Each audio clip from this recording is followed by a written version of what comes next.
Welcome to the deep dive. Today we're diving deep into libertarianism. That's right, and we're using Murray Rothbard's book for a new liberty, the Libertarian Manifesto, as our main source here. Yeah, it's a pretty influential text. So our mission for you, the listener, is really to understand the core ideas, what libertarianism is, where it came from historically.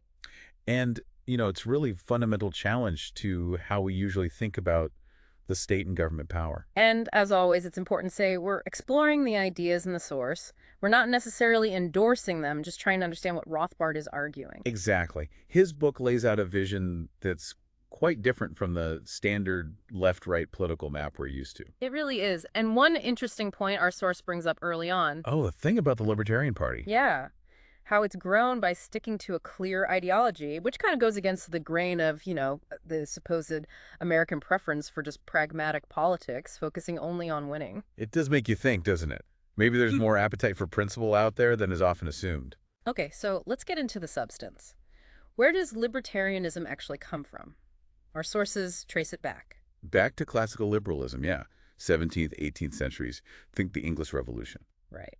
And the main goal then for these classical liberals. Well, it was really about liberation. Hmm. Freeing industry, production, trade, getting it out from under the thumb of the state and the old guilds. Guilds, those restrictive trade groups in cities. Exactly. And this whole movement, this push for economic freedom, that's what really unleashed the Industrial Revolution, according to this view. So to understand that, we need to picture what they were reacting against. Rothbard calls it the old order. The ancient regime, yeah.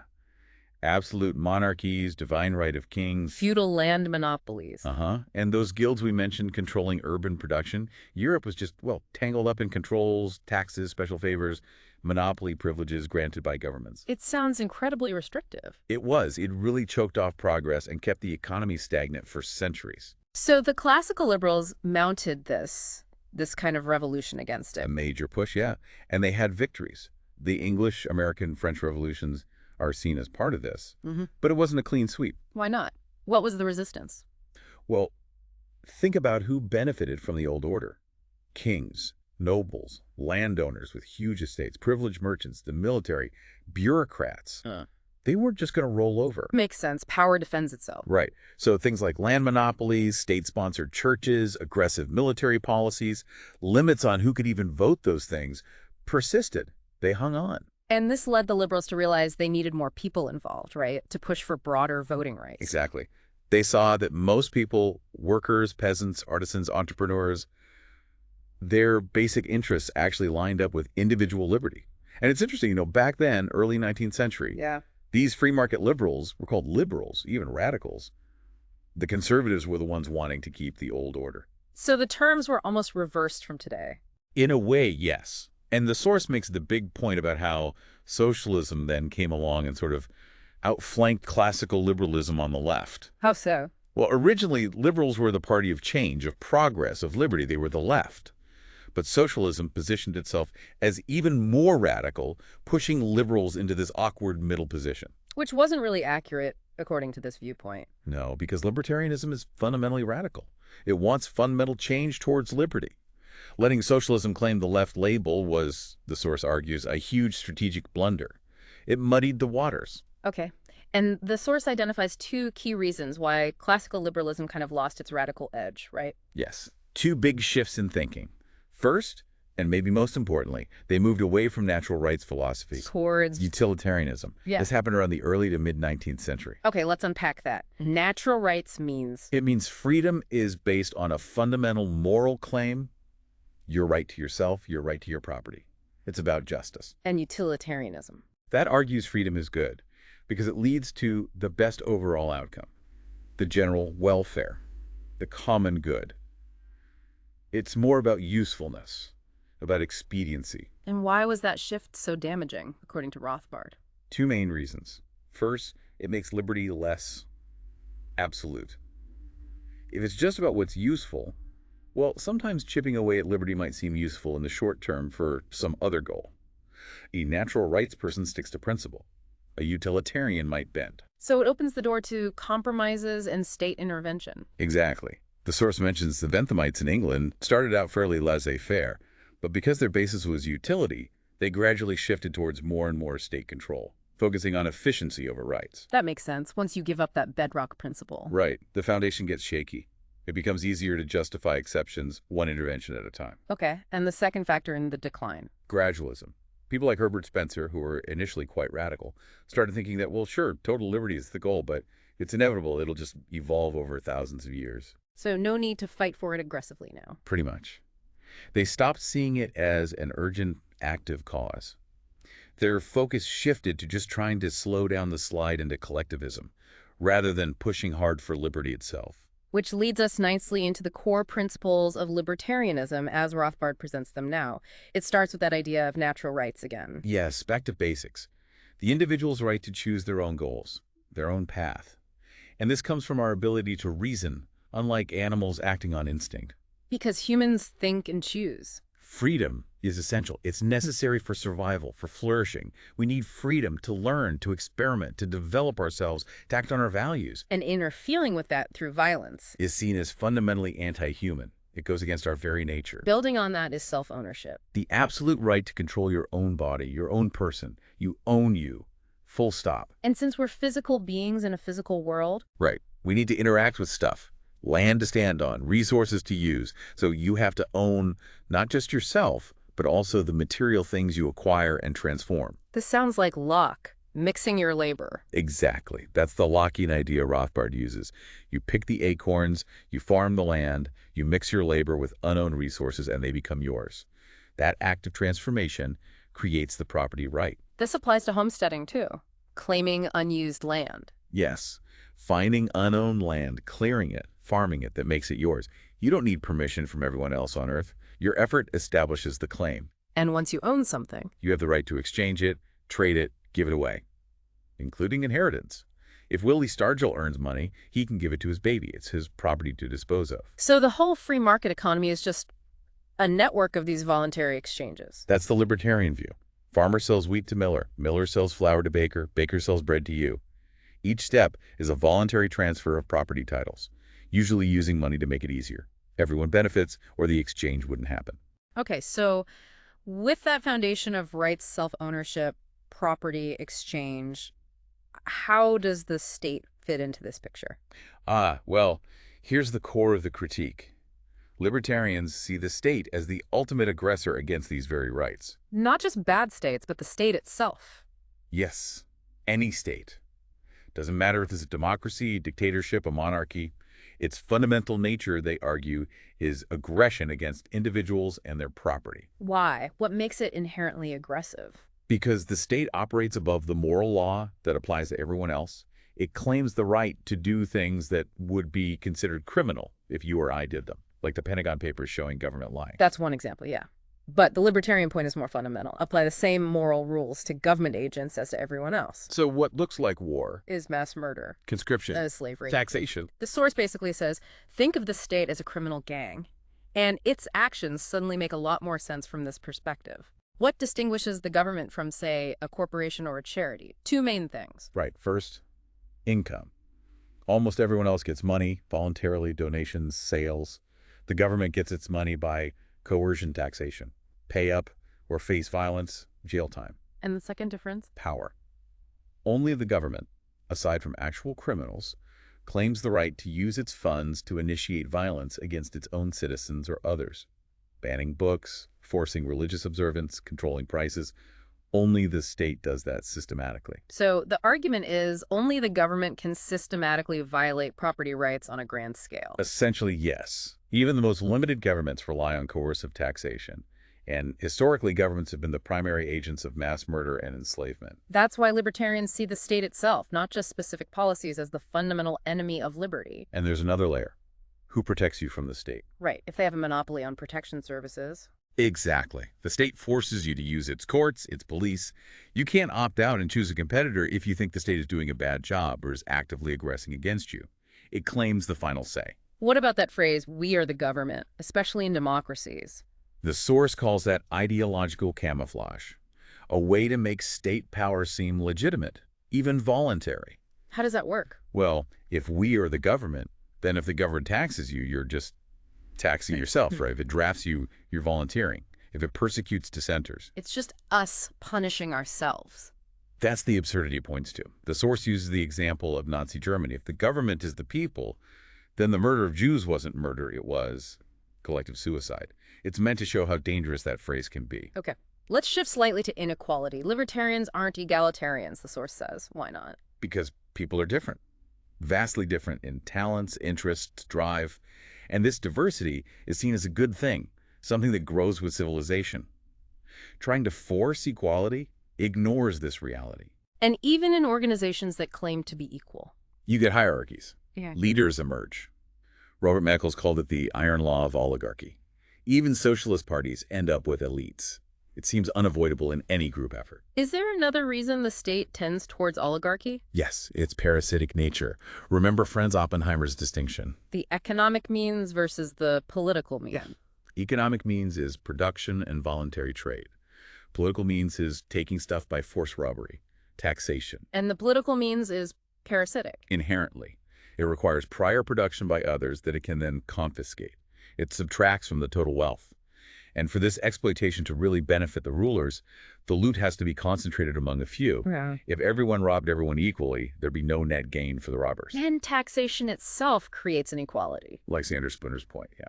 Taxation takes from these people, taxpayers, and gives to those people, government officials, beneficiaries. That's an inherent inequality built into the system. Now, what about the relationship between the state and intellectuals? Our source suggests a long-standing alliance. A kind of quid pro quo, yeah. Rulers need legitimacy. They need people to believe their rule is good, necessary, maybe even divine. And intellectuals provide that. Often, yes. They're the opinion molders. They shape how people think about abstract ideas like justice, power, the state. So the state needs them. And what do the intellectuals get in return? Power, status, prestige, financial security, a place at the court, or in the modern bureaucracy. They get to help plan society, which appeals to many intellectuals. Plus, the state tends to not like dissenting ideas. Generally, yeah. H.L. Mencken's quip is mentioned. Government sees original thought as subversive, a threat to its power. So what are the main arguments intellectuals use to legitimize the state? Two main types. Right. First, the state is inevitable, necessary. The alternative is chaos. Better the devil you know. And second, the rulers are special. They're wiser, more virtuous, maybe divinely chosen, or maybe they're scientific experts who know best how to run things. the source critiques the use of jargon here, especially in social sciences. Yes. Making justifications for state power sound complex and scientific, like the old priesthood used obscure rituals. The example given is funny. The thief. Yeah, if a thief says, "I'm helping the economy by spending your stolen money," we laugh. But wrap the same idea in Keynesian equations about the multiplier effect, and suddenly it sounds respectable. It masks the underlying coercion. That's the argument.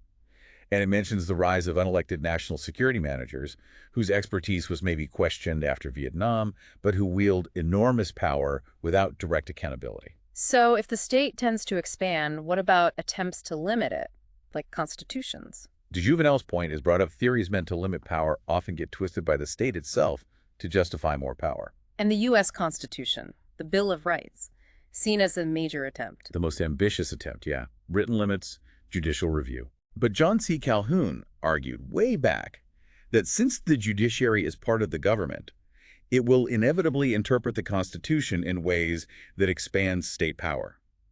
And Charles Black noted that when the court says something is constitutional, it powerfully legitimizes that government action. And the whole social contract idea that people agreed to form the state.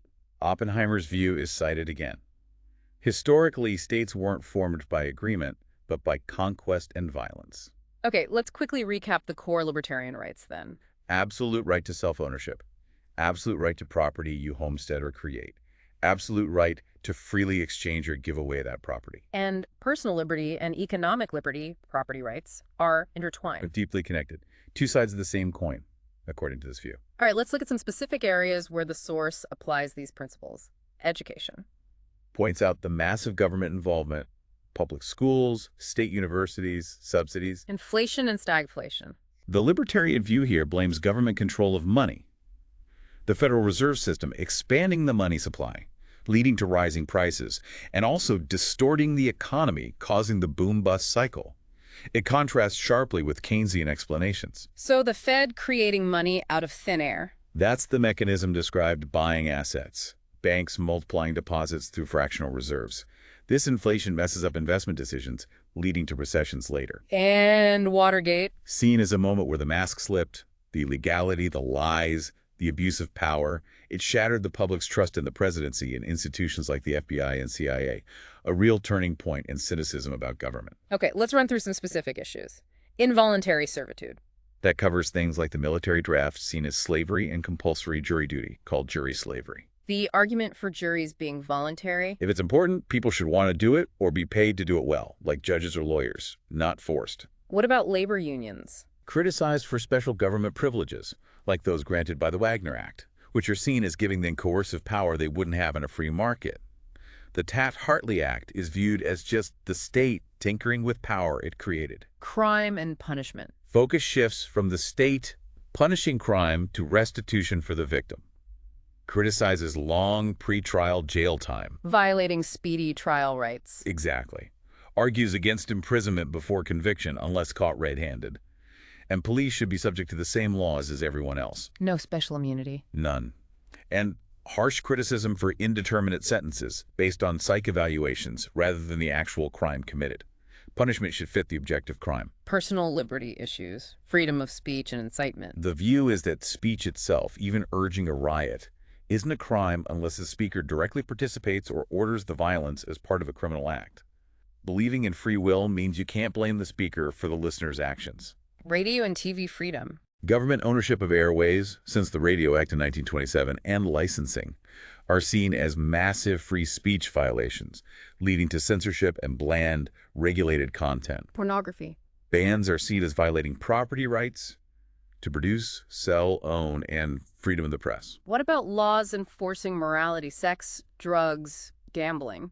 Opposed.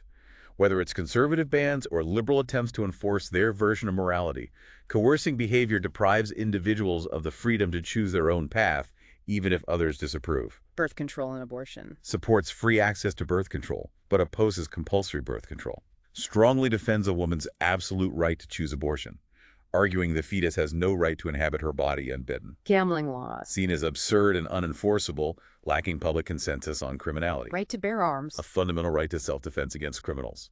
Government restrictions are seen as violations that disproportionately harm vulnerable people who need defense the most. And self-defense itself. The victim has the right to resist aggression, including using violence. The choice of how to resist belongs to the victim, based on their own judgment and values. Back to education for a moment. Compulsory schooling. Seen as state indoctrination, Martin Luther's support for it is noted ironically. Mises argued against state schools to prevent political indoctrination related to nationality. The ideal is a private system. Completely private, yes. Diverse schools catering to parent demands. The notion of a right to education provided by the state is questioned. Does that mean a right to free magazines too? Where does it stop? What about Friedman's voucher plan? Seen as a step towards separating funding from state operation, increasing choice, even if it's still state subsidy. Also highlights how public schools are often poor at teaching practical job skills compared to private training, and how higher ed subsidies often benefit wealthier families. Okay, welfare and the welfare state. Big topic. Huge increase in spending noted, but challenges the idea that poverty alone drives welfare dependency, pointing to falling poverty but rising welfare roles historically. What other factors are mentioned? Reduced stigma, changes in social work encouraging dependence rather than self-reliance. The libertarian solution. Abolish government welfare entirely. Rely on private charity focused on helping the deserving poor become independent. Mentions the lack of mass starvation before the welfare state and the Mormon private system as examples. What about the unemployable? Discusses the idea that some long-term unemployed may have different values or lifestyles, citing Banfield and Peor. Argues against forcing taxpayers to subsidize lifestyles they disapprove of. Points to government regulations often creating shortages, like in daycare. Does welfare really redistribute from rich to poor? Argues it often doesn't. It's complex, sometimes redistributing within income classes. Contrast the fixed pie view, take from rich to give to poor, with the libertarian view that wealth isn't fixed, it's created through savings and investment. So government hinders the poor. Through taxes, regulations, subsidies to politically connected groups, inefficiencies, creating monopolies, and warns that a guaranteed annual income could create a vicious spiral of less work and more dependency. Let's circle back to inflation and the business cycle, specifically the Austrian view. Right. Contrasts it with Keynesianism, which failed to prevent stagflation. Defines price simply as money per unit of good. Rising prices mean. More money chasing the same goods. Blames the Fed and fractional reserve banking for systematically increasing the money supply. And recessions, in this view. Not just lack of spending, they are corrections of malinvestments caused by the artificial credit expansion during the boom. Too much investment in the wrong things, basically. So the Austrian policy is the opposite of stimulus. Exactly. Stop inflating immediately. Let the recession correct the bad investments quickly. Don't bail out failing businesses, don't prop up wages or prices, and absolutely don't try to cure it by inflating even more. Okay, the public sector. What if the government runs a business? Inefficient, the source argues. No profit and loss test. Capital comes from forced taxation, not voluntary investment seeking returns. Why is it easier for private firms to get funding? Because it's voluntary and profit-driven. What about core functions like police and courts? Could they be private? The source explores this fully. Imagines private police agencies funded by individuals or neighborhood associations paying for the security they want. But what about emergencies, paying on the spot? Could work like insurance pay premiums. Or private firms might offer free emergency aid for goodwill, like fire departments sometimes did historically. And courts, resolving disputes privately. Arbitration is key. Historically, merchant courts work this way, relying on boycotts and ostracism for enforcement, not state power. Argues for a simple legal code based on non-aggression and property rights, with private courts competing on efficiency. Cites ancient Ireland as a stateless society with private justice. Streets and roads, private too. Envisions private roads funded by tolls or fees. Argues they'd be better maintained and responsive to users. Access rights could be guaranteed by contract, easements. Wouldn't owners discriminate or block access? Market forces would discourage at loss of customers, residents moving away. Allows for diverse neighborhood rules based on resident preferences. Criticizes gas taxes for inefficiently funding highways, often subsidizing urban sprawl over rural needs. Argues market pricing, variable tolls, would eliminate congestion, unlike just building more roads. Notes private roads were historically common. Conservation and ecology, a common critique of capitalism. The source flips it. Argues intellectuals have made contradictory complaints over time, stagnation, then overgrowth, now ecological crisis. Says technology and capital actually improve things. And the real problem is government waste. So free markets are better for the environment? Yes, because of property rights. Government ownership leads to the tragedy of the commons, like overgrazing on public lands. Unowned oceans are underdeveloped compared to productive private farmland. What about pollution? Pollution is seen as aggression against private property, your lungs, your land. Private lawsuits, nuisance against polluters, are advocated as more effective than inefficient government regulation. Private owners of rivers would sue polluters upstream. Technology can also capture pollutants. Finally, war and foreign policy. The libertarian stance. Strict non-intervention. Avoid war completely. War is defined as mass murder funded by coercive taxation. Vietnam is cited as an example. As a disaster born from interventionism, tracing roots back even further. Notes classical liberals and old conservatives were often isolationist. Why is war so central to the state? It's the health of the state, Randolph Bourne's phrase. Rallies the population, increases state power under the guise of defense, but also its greatest danger if it leads to defeat. WWI is seen as a turning point towards corporate statism and global interventionism. Military spending distorts the economy. What about judging other countries? Focus on actions, not just ideology. Russia's historical foreign policy seen as based on national interest, not just communism. Cautions against assuming democracies are always the good guys. Criticizing a state's foreign policy doesn't mean endorsing its internal regime. Need clear analysis, as external threats are used to build loyalty. Okay, so given all this, what's the proposed strategy for achieving liberty? Crucially, keep the ultimate goal in sight: a totally free society, abolition of the state. Don't get lost in tiny, gradual reforms that compromise the principle. Hayek's point is mentioned. A radical, consistent vision inspires more than cautious trimming. No detailed central plan for shrinking the state. No, that's seen as just planning in reverse. The key is education, changing minds, reaching a critical mass of people who understand and desire liberty. And crises can be opportunities. Yes, when status systems fail, people look for alternatives. Libertarians need to be ready with answers. The outlook is ultimately hopeful. Libertarianism aligns with human nature and the needs of prosperity. So, wrapping up our deep dive based on Rothbard's For New Liberty, We've seen a really comprehensive, radical critique of state power. It's rooted in history, based on principles of self-ownership and non-aggression. and we've explored how those principles apply across, well, pretty much every area of life and society as laid out in the source. Right. It's a very different framework for thinking about politics and economics. Definitely. And that leaves a final thought for you, our listener.